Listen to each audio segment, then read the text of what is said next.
नमस्कार दोस्तों, मैं ज्योति गोयनका अपने इस YouTube चैनल में आप सबका हार्दिक स्वागत करती हूँ। दोस्तों, कहते हैं कि भाग्य बहुत बलवान होता है, बहुत शक्ति होती है भाग्य में। हमें अपनी लाइफ में जो कुछ भी मिला है, जैसे कि सुख दुख, अमीरी गरीबी, नेम फेम या फिर बदनामी, खुशहाल मैरिड लाइफ या मैरिड लाइफ में बहुत सी प्रॉब्लम्स, बच्चे, रिलेशंस, गाड़ी बंगला या बहुत सी गरीबी, ये सब हमें हमारे भाग्य के द्वारा ही मिलते हैं।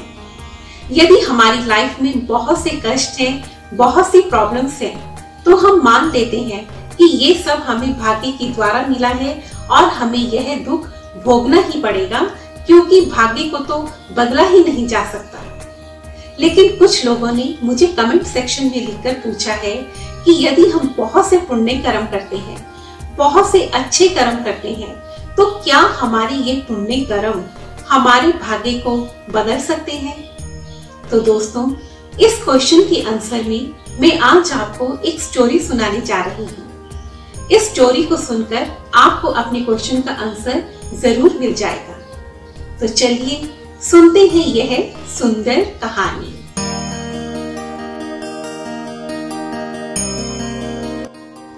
किसी नगर में एक धनी परिवार रहता था।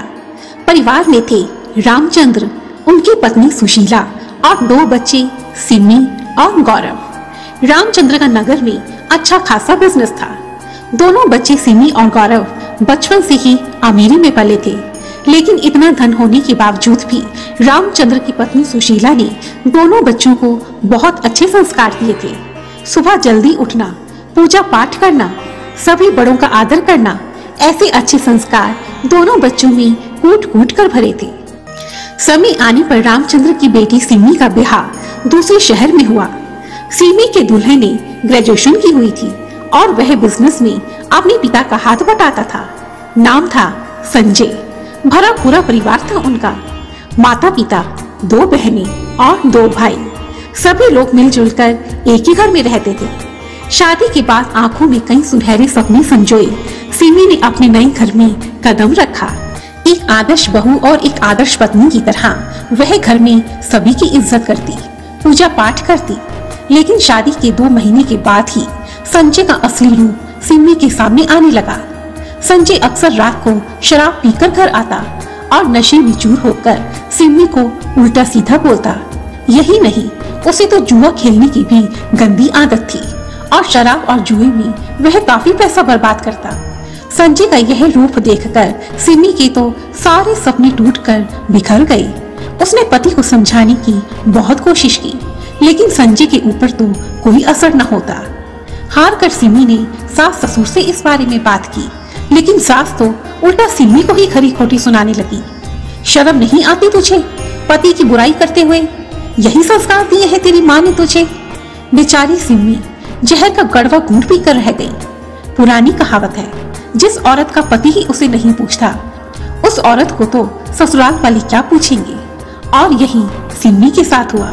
संजय अपनी ही दुनिया में मस्त रहता, उसे सिमी की कोई परवाह नहीं थी और सिमी को अकेला देखकर उसके ससुराल वाले भी उसे परेशान करते रहते। खैर, इसी बीच सिमी 2 प्यारे प्यारे बच्चों की माँ बन गई, लेकिन फिर भी उसके पति और ससुराल वालों के बर्ताव में कोई अंतर नहीं आया। वक्त वक्त की बात है, अमीर घर में पली बड़ी लाडली सिमी आज ससुराल में पति और ससुराल वालों का जुर्म चुपचाप सह रही थी। लेकिन उसके संस्कारों ने उसे कभी भी बड़ों के सामने बोलने की इजाजत नहीं दी। कहते हैं कि धन यदि फालतू में उड़ाते रहे तो एक दिन कुएं भी खाली हो जाते हैं, और यही संजय के साथ हुआ। उसके बुरे शौक ने धीरे धीरे सारी जमा पूंजी सफा चट कर दी। घर के हालात इतने खराब हो गए कि बच्चों की स्कूल फीस भरने के लिए सिमी को नौकरी करनी पड़ी। पढ़ी लिखी तो वो थी ही, एक अच्छी कंपनी में उसे अच्छी नौकरी भी मिल गई। परंतु इतने दुख उठाने के बावजूद भी सिमी का ईश्वर पर से विश्वास नहीं टूटा।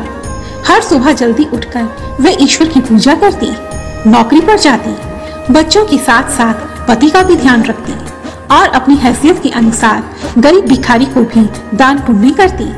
आस पड़ोस के लोगों की भी हमेशा मदद करती। धीरे धीरे कई वर्ष इसी प्रकार गुजर गए और सिमी के दोनों बच्चे बड़े हो गए। दोनों बच्चों ने इंजीनियरिंग और मेडिकल की परीक्षा पास कर ली। दोनों बच्चे अपनी माँ की अर्थात सिमी की बहुत इज्जत करते थे, लेकिन पति और ससुराल वाले तो आज भी सिमी को उसी प्रकार कोसते थे। एक दिन की बात है, सिमी अपने बचपन की एक सहेली से मिलने उसके घर गई। उस समय सहेली की बूढ़ी मौसी, जो कुछ दिनों के लिए वहां रहने आई थी, घर पर ही थी। वह मौसी सदा ईश्वर के ध्यान में रहती थी। जब सिमी ने मौसी को देखा तो देखती ही रह गई। सफेद रंग की साड़ी, मस्तक पर अलौकिक तेज, शांत मुद्रा तथा नेत्रों में सभी के लिए प्रेम। उनके इस अलौकिक रूप को देखकर सिमी उनके समक्ष नतमस्तक हो गई। तब बूढ़ी मौसी ने स्नेह भरा हाथ सिमी के सर पर रखा और सिमी फूट फूट कर रोने लगी। आज उसके दिल का सारा दुख उसके आंसू बनकर बहने लगा। क्या बात है बेटी, मुझे बताओ तुम, शायद मैं तुम्हारी कोई मदद कर सकूं। मौसी ने प्यार से पूछा। मौसी का प्यार पाकर सिमी खुद को रोक न सकी और अपनी दुख भरी कहानी मौसी को सच सच बता दी और कहने लगी, मौसी, मेरे जीवन में इतना दुख क्यों है? मौसी ने उत्तर दिया, बेटी, यही तेरे भाग्य में लिखा था और भाग्य का लिखा तो भोगना ही पड़ता है। तब हैरान होकर सिमी ने पूछा, मौसी जी, मैं तो ईश्वर की इतनी भक्ति करती हूँ, घर में सभी सदस्यों की इज्जत करती हूँ, सभी गरीब लोगों की यथासंभव मदद करती हूँ। कुल मिलाकर मैं हमेशा अच्छे और पुण्य कर्म ही करती हूँ। तो क्या मेरे ये पुण्य कर्म मेरे बुरे भाग्य को नहीं बदल सकते? सिमी की बात सुनकर मौसी जी मुस्कुराने लगी और बोली, बेटी, इस दुनिया में आने से पहले ही हमारा भाग्य निर्धारित हो जाता है। धन दौलत, सुख दुख, रिश्ते नाते, सब कुछ मनुष्य को अपने भाग्य से ही मिलता है और भाग्य में लिखा हमें भोगना ही पड़ता है। इसमें कोई संशय नहीं है कि इस जन्म में तुम्हारे कर्म बहुत अच्छे हैं। तुम ईश्वर की सच्चे मन से भक्ति करती हो, दान पुण्य करती हो और बेटी, यह तुम्हारी इन्हीं अच्छे कर्मों का ही फल है कि इतने दुख उठाने के बाद भी तुम चुपचाप शांति से सब कुछ सहन कर रही हो। इतने दुखों को सहन करने की इतनी शक्ति कहां से आई? यह शक्ति तुम्हें ईश्वर ने ही तो दी है जिसकी तुम पूजा करती हो।